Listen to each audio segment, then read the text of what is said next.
Olá você, chegando com mais uma edição do PB Desporto nesta sexta-feira, 19 de novembro e com seguintes destaques. Superior Tribunal da Justiça Desportiva, o STJD, volta atrás e devolve os 3 pontos ao Brusque no caso de racismo envolvendo o clube com o jogador Celcinho do Londrina da Série B do Campeonato Brasileiro. Exame não indica lesão e Bruno Henrique não preocupa para a final da Libertadores em que o Flamengo encara o Palmeiras.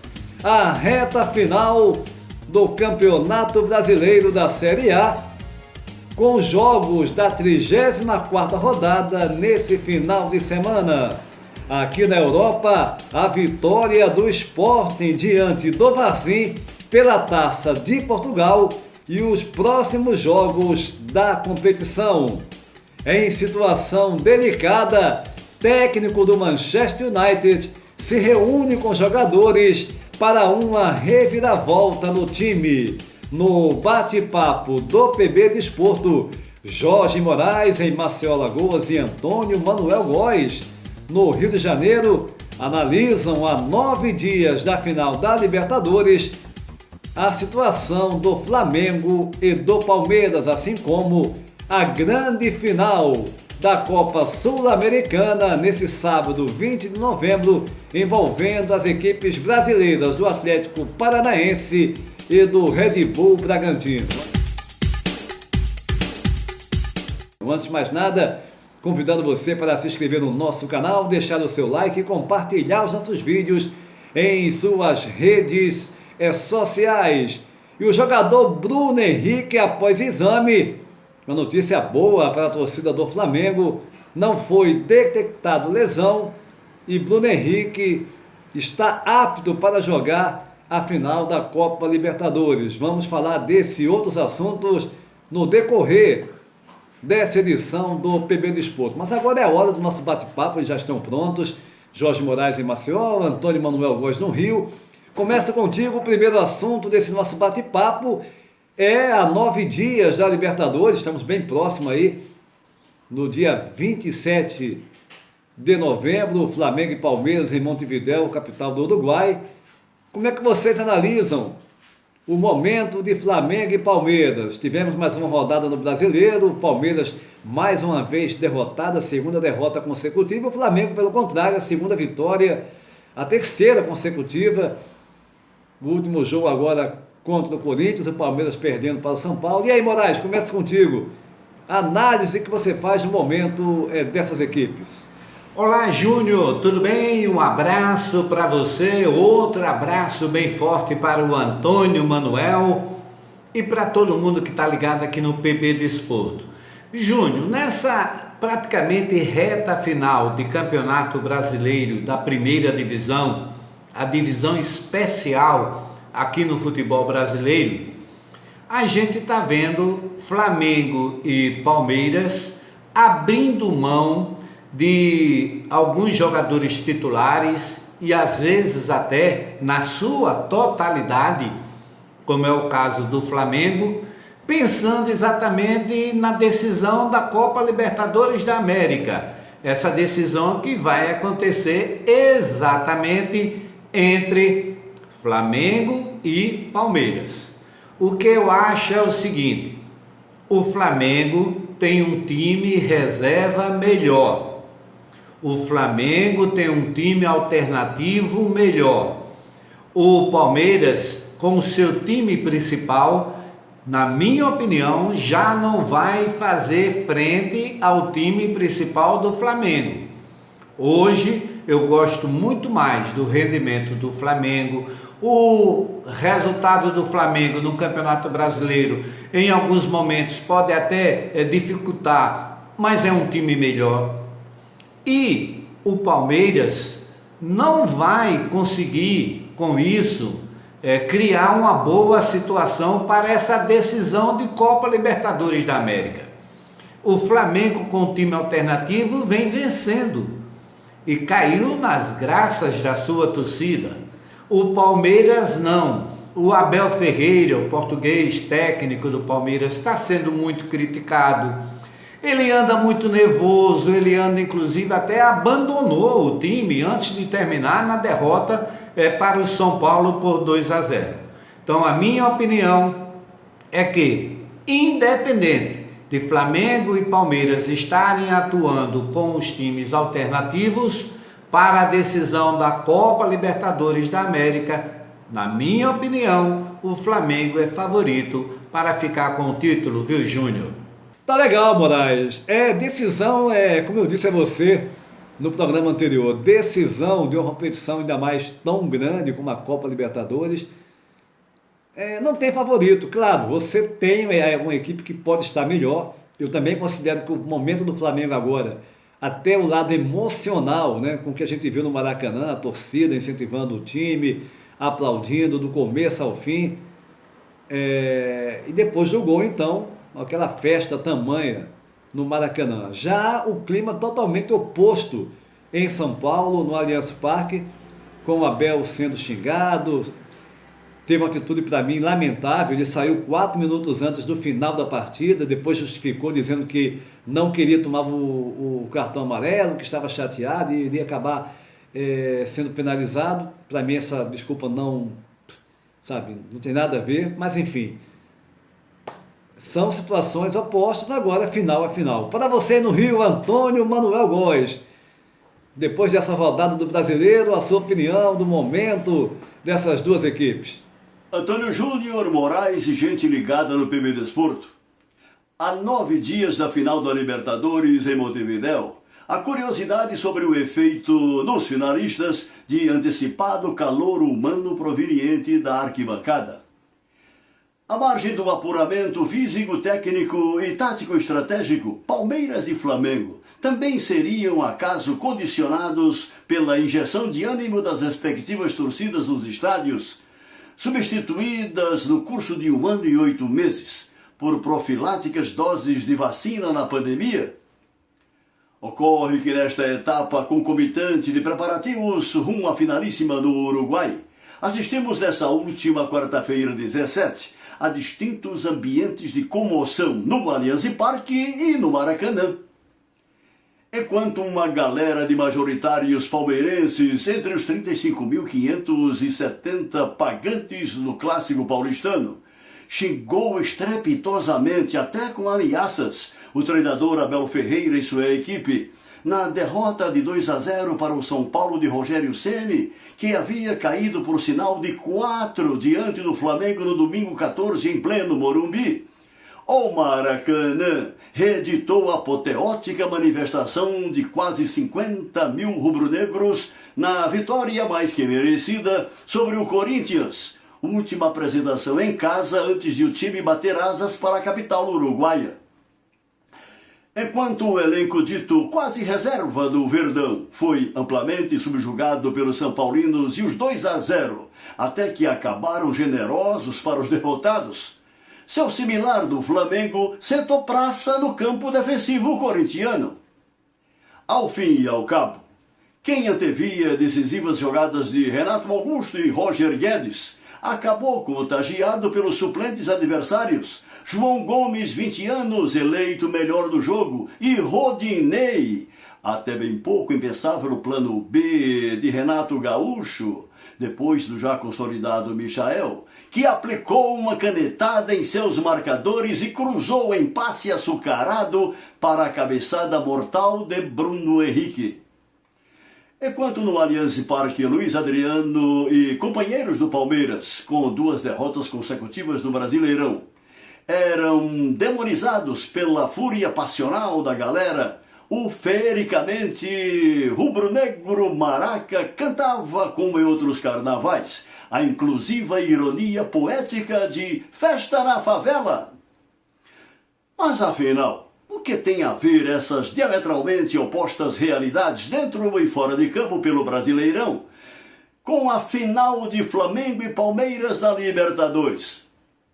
Tudo ou coisa nenhuma, a partir do ponto de vista de quem as considera um turbinado subsídio psicológico na construção do sucesso no sábado 27, ou descarta seu efeito estimulante para a vitória em final de jogo único, Antônio Júnior? Antônio Manuel Góes, duas equipes distintas, duas equipes com um futebol, um estilo de jogar totalmente diferente, e uma final também, na minha opinião, sem prognóstico. O Flamengo, apesar de viver um momento melhor, né, teve aí um ano, está tendo um ano muito complicado ainda, com a Arrascaeta por voltar. O Bruno Henrique teve esse incômodo, né, no joelho, mas que não preocupa, né, os exames já passam essa informação, que não tem nada de sério com o jogador, ele vai jogar a final. Mas tem ainda o Pedro em recuperação, né, enfim, o Diego Alves foi poupado, deve voltar agora no final de semana contra o Internacional pelo Campeonato Brasileiro, mas é final. Copa Libertadores é Copa Libertadores. E como eu sempre digo, o momento emocional vai pesar e muito para essa final. Mas o segundo assunto que eu quero abordar com vocês agora é mais uma final sul-americana, nesse caso da Copa Sul-Americana, uma final no continente, com mais duas equipes brasileiras. Se temos na Libertadores Flamengo e Palmeiras, teremos amanhã, dia 20 de novembro, em Montevidéu, também no Uruguai, mais uma final continental envolvendo duas equipes brasileiras. O Atlético Paranaense e a equipe do Red Bull Bragantino. Moraes, para você, há algum favoritismo? Como é que você analisa essas duas equipes nessa final? Júnior, além de Flamengo e Palmeiras decidindo o campeonato, a Copa Libertadores da América, nós temos outros dois clubes brasileiros decidindo uma competição também internacional, que é a Sul-Americana, onde a gente tem o RB Bragantino enfrentando o Atlético do Paraná. Eu vejo aí muito equilíbrio. Eu gosto mais do futebol jogado pelo Atlético do Paraná. Isso não quer dizer que o RB não possa conseguir um resultado positivo nesta decisão. Ultimamente, RB Bragantino vem jogando com um time reserva, inclusive foi até derrotado aí numa última partida, mas o Atlético do Paraná manteve o seu time titular porque precisava somar pontos para não cair da Série A para a Série B no ano que vem. E com os últimos resultados, com as últimas vitórias, ele se estabeleceu dentro da divisão especial no futebol brasileiro, tem a garantia, na minha opinião, que vai permanecer na Série A no ano de 2022 e agora volta as suas atenções para essa decisão sul-americana contra o RB Bragantino. Eu entendo como o Atlético do Paraná é favorito, porque individualmente tem um time melhor do que o seu adversário. Mas isso se decide dentro de campo. Mas, na minha opinião, essa decisão vai dar, lá em Montevidéu, no Uruguai, Atlético do Paraná, com o título da competição que é a Sul-Americana, e vai ficar bem credenciado para decidir com o Atlético Mineiro o título da Copa do Brasil. São jogos interessantes e que a gente vai pagar para ver o resultado. Agora, RB Bragantino e Atlético do Paraná, eu sou mais o clube paranaense nessa decisão, Júnior. Tá legal, Moraes. O Atlético Paranaense tem uma boa equipe, sem dúvida alguma, está na final também da Copa do Brasil contra o Atlético Mineiro, mas o Red Bull, na minha opinião, tem uma equipe muito bem armada também, uma equipe que joga um futebol. O Red Bull Bragantino teve resultados negativos aí no Brasileiro, até em sequência, mas muito também por ter poupado o elenco, poupou até mais, eu acho, que o Atlético Paranaense. Para mim são duas equipes com estilos também distintos, mas muito mais próximas. Muito mais próximas, eu digo, na questão de apontar o favorito. Eu ainda fico com o Red Bull Bragantino. Mas para você, Antônio Manuel Góes, a sua opinião com relação a essa grande final? Nosso futebol, apesar das gestões promíscuas de seus dirigentes, na maioria dos clubes e na CBF, consolida uma posição hegemônica em nível continental, com finalíssimas entre brasileiros dos dois principais torneios da Conmebol. Se no próximo dia 27 Flamengo e Palmeiras decidirão a Libertadores em Montevidéu, nesse sábado, dia 20, também no Estádio Centenário, Bragantino de Maurício Barbieri e Atlético Paranaense de Alberto Valentim finalizarão a Copa Sul-Americana 2021.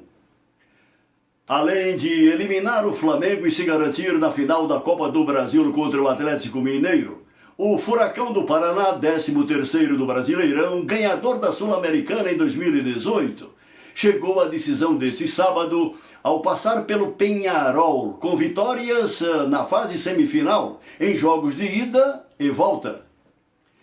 Já o Red Bull Bragantino, quarto colocado do Brasileirão Série A, com virtual presença garantida na Libertadores de 2022, chega à final da Sul-Americana com 6 vitórias e 2 derrotas, 13 gols pró e 5 contra, ao deixar pelo caminho Independiente del Valle, Rosário Central e Libertad, com o meio-campista argentino ex-Flamengo Tomás Coelho, líder da artilharia, 7 gols.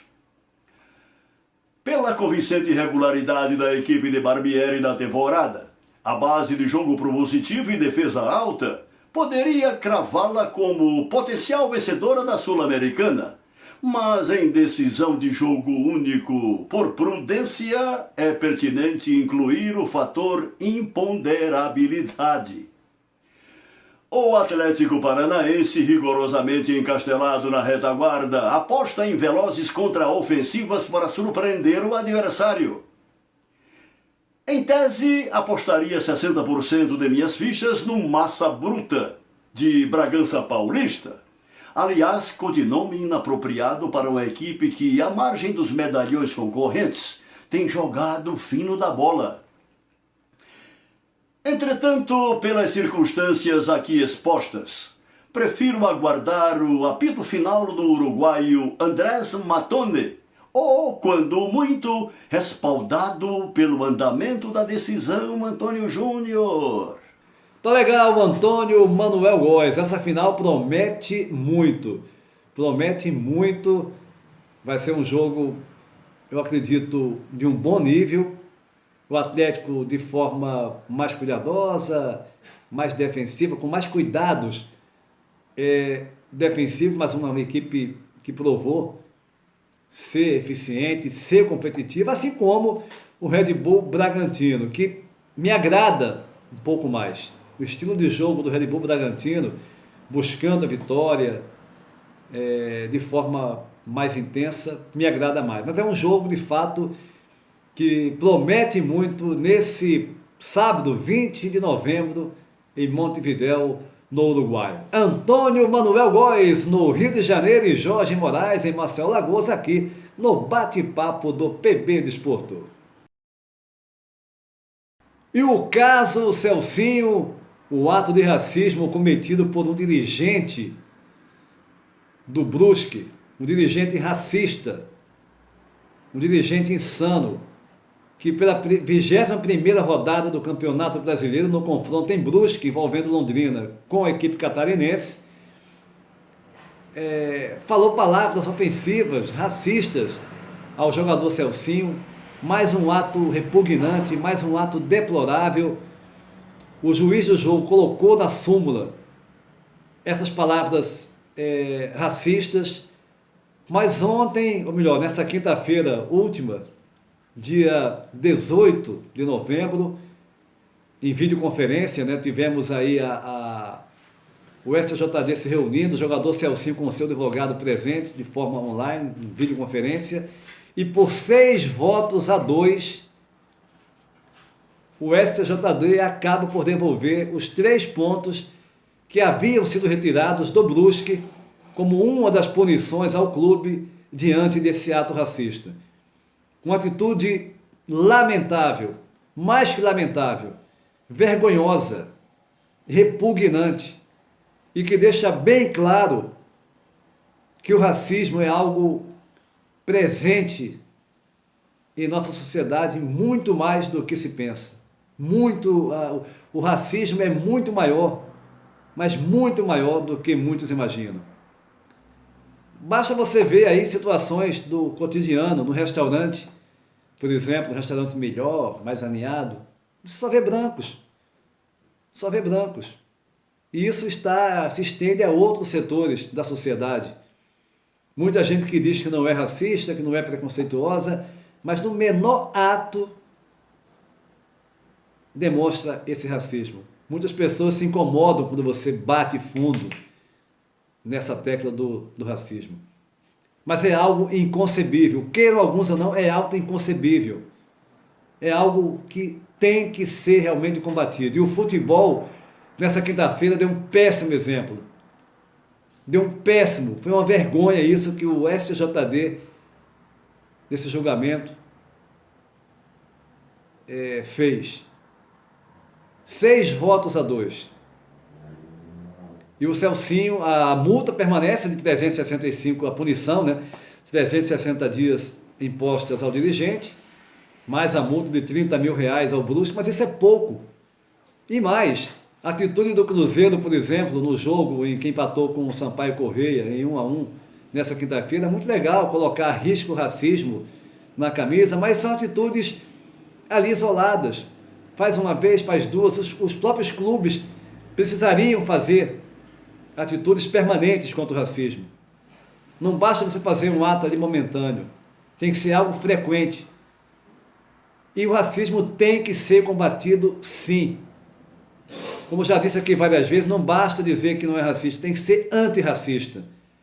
Tem que ser antirracista. Se isso incomoda a muitos, né? Incomoda até quem possa estar assistindo esse vídeo, só lamento, porque aqui no PB Desporto nós iremos combater, sim, e de forma dura, qualquer tipo de preconceito. Não é só racismo, não, qualquer tipo de preconceito. Racismo ou qualquer outro tipo de preconceito, homofobia, misoginia, seja ele qual for, é uma doença, é algo insano, é algo inconcebível. Nas últimas do PB Desporto, falando do Bruno Henrique, o atacante do Flamengo, que no último jogo do rubro-negro carioca se lesionou, mas continuou em campo. O Renato já tinha feito as mudanças, as 5 mudanças, e o Bruno Henrique, ainda machucado, fez o gol da vitória do Flamengo, 1-0 em cima do Corinthians, já no finalzinho da partida, daquela jogada genial do Rodinei.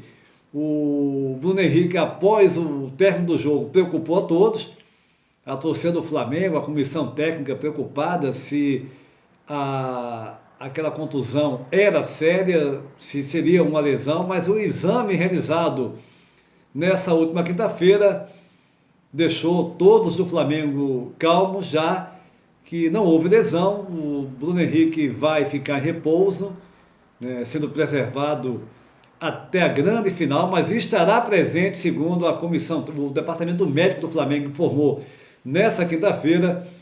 Bruno Henrique estará presente na grande final da Copa Libertadores da América contra o Palmeiras, sábado, confirmando, 27 de novembro, em Montevidéu, no Uruguai. E o Campeonato Brasileiro tem aí no seu final de semana mais uma jornada, a 34ª rodada do Campeonato Brasileiro, com os seguintes jogos. Neste sábado, o Atlético Mineiro recebendo o Juventude, o Atlético com a mão na taça do campeonato. O Fortaleza encarando o Palmeiras em casa. Chapecoense e Grêmio, o Grêmio lutando ainda para tentar fugir da situação para lá de complicada do rebaixamento. Atlético Goianiense e Ceará. Internacional e Flamengo.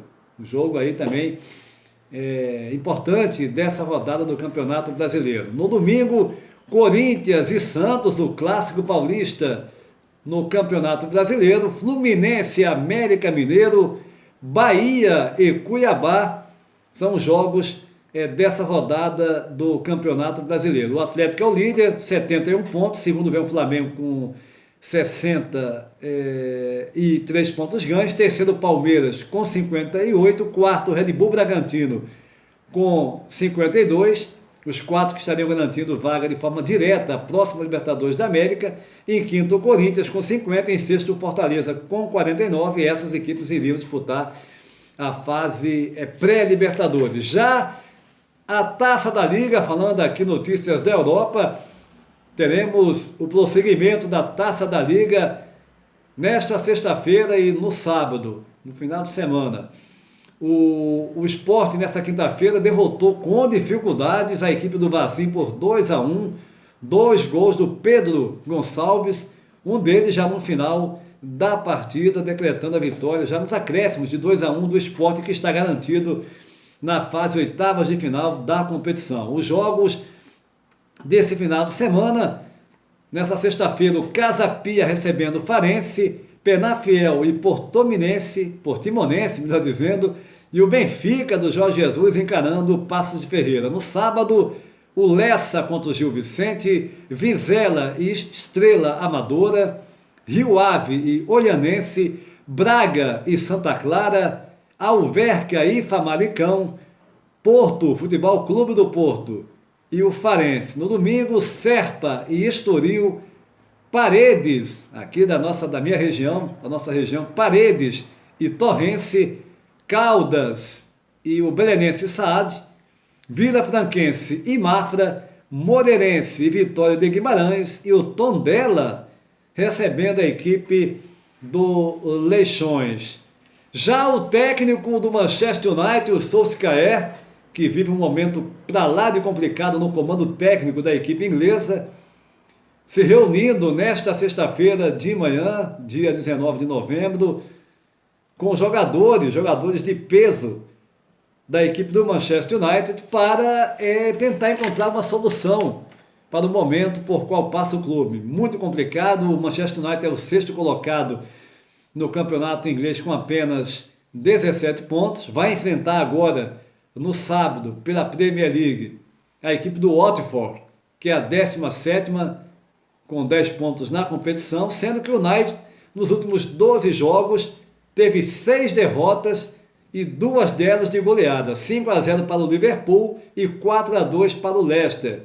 Ele se reuniu com jogadores como o Cristiano Ronaldo, o Harry Maguire, o Matip, né, entre outros, o Victor Lindelof, para discutir algumas questões táticas e, enfim, do procedimento da equipe para voltar a vencer e se posicionar melhor na Premier League do campeonato inglês. O Solskjaer, que realmente vive uma pressão já há muito tempo.